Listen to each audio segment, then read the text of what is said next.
मित्रांनो, स्वागत आहे तुमचं आपल्या YouTube चॅनलमध्ये। तर मित्रांनो, आपल्या YouTube चॅनलला सबस्क्राइब करा, बेल आयकॉनला ऑल प्रेस करा।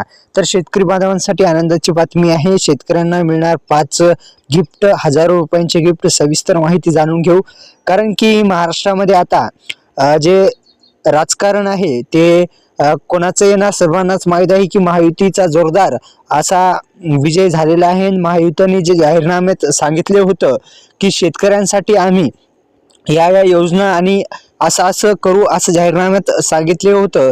सविस्तर माहिती आपण जाणून घेऊत।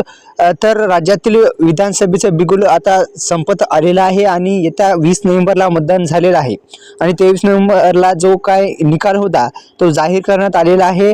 आणि जाहीर झाल्याच्या नंतर या विधानसभा मतदारसंघातून महायुतीला एकापेक्षा अधिक उमेदवाराचा दावा केला होता आणि आता हा थेट दिल्ली दरबारी सुटण्याची शक्यता आहे।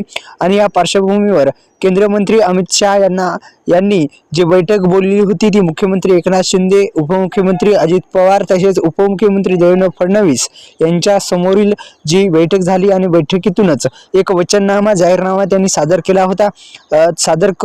करणार असून एकच जाहीरनामा सादर करणार आहेत। पुढच्या आठवड्यात महायुतीचा जो जाहीरनामा होता तो त्यांनी जाहीर केला होता। त्यामध्ये सुरुवातीस पहिलं त्यांनी केलं की शेतकऱ्यांची कर्जमाफी हा पॉइंट थोडा जे आहे त्यांनी हायलाइट केलता की शेतकऱ्यांची 3 लाखापर्यंत जी कर्जमाफी आहे ती आम्ही करूत।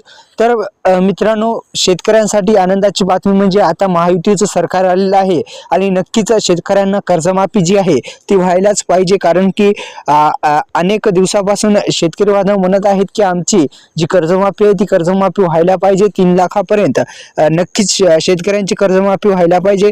तसेच नमो आणि पीएमच्या हप्त्यासंदर्भात सुद्धा जाहीरनाम्यात सांगितलं होतं की 15,000 रुपये आम्ही वार्षिक देऊ, ते पण शेतकऱ्यांना व्हायलाच पाहिजे, कारण शेतकरी आता आर्थिक जी मदत आहे ती व्हायलाच पाहिजे आणि 100% कर्जमाफी व्हायला पाहिजे। तर मित्रांनो, कर्जमाफी शेतकऱ्यांची झाली